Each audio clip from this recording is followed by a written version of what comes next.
أنا مدحوينا حسن شيخ محمود هويجي سكولقات مانتا قدومياش قولة دلك قاركود وكوه لي وزير كريمها قدها فدرالك عبد الله قودح بره أيها waxaa looga hadlayay qaabkii ay mid u noqon lahaayeen hawlgallada dalka looga xoreynaya argagixisada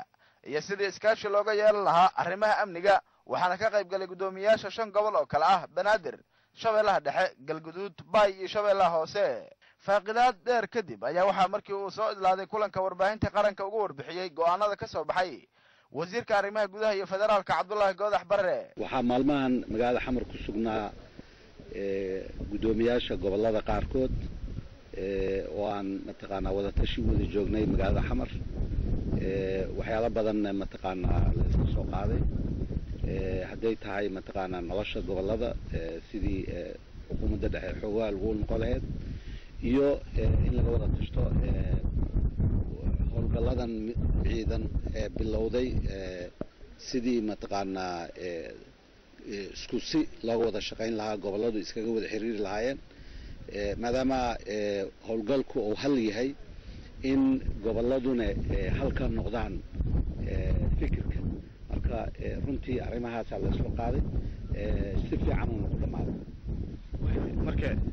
maxay soo kordhin kartaa kulamadan gobolada ay la yeelanayso wasaaradda arrimaha gudaha iyo madaxweynaha marka la eego dhinaca howlgallada ka bilaaban doona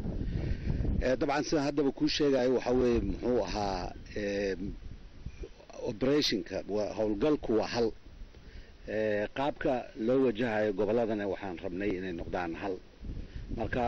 runtii wax badan ayaa la isla sheegay waana wax lagu guuleysan doona insha Allah gudoomiyaasha gobolada oo maanta la kulmay madaxweynaha Soomaaliya ayaa iyana dhankooda mid uga warbixiyay isbedelada howlgalkan laga filan karo inay gobolada ka dhaliyaan iyo waxa ka socda xilligan goboladaasi anagu waa markii ugu horeysay isugu nimid magaalada Muqdisho aan isku aragno gudoomiyaasha gobolada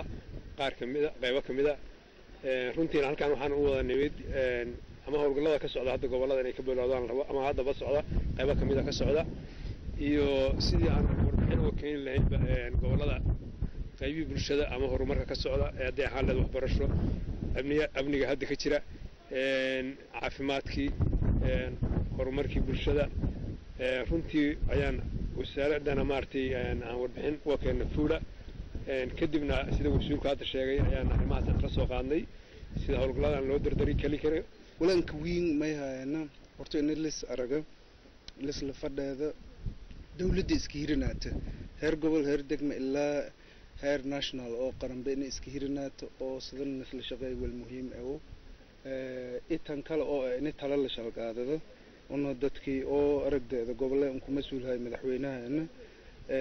dawladda dhan ku mas'uulahayeena wasiirka warbixinhan gudbiyaan arrimaha gudaha in la isla fadhiyo inuu talo noo qaado sidii wal anjaragna noo warsado walaagay sidii ka faylatana noo warsado eedan faylahayti tan kale una hata hoog la saarin ma haytay sidii wadanka loonku qeybo ku hirsan dawladda galanteeya hangala fadan oo aragday campaignkas la wada sidii loonku wada qeyb qaado fadhiyahay walaal ku wada hadalay muhiimadda kulankuna wuxuu ahaa bal xoreynta dawladnimo ee la rabay in la xoreeyo gobolada dalka qaabka la isugu xiri lahay shacabka maamulkii ciidamadii iyo arrimadii bulshada ay hal package iyagoo ah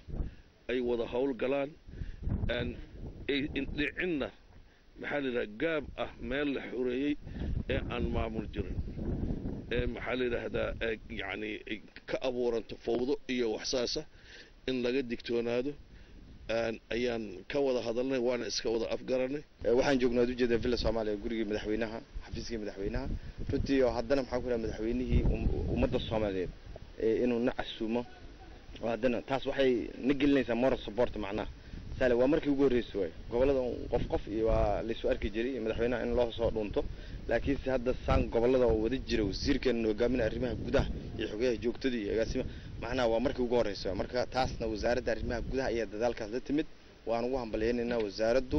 hadda weygay qaaday iyo wadada qaaday tan kale maxaan ku raadahay hadda dib u xoreyn baa u socota nimanka khawaarijta argagixisada in laga xoreeyo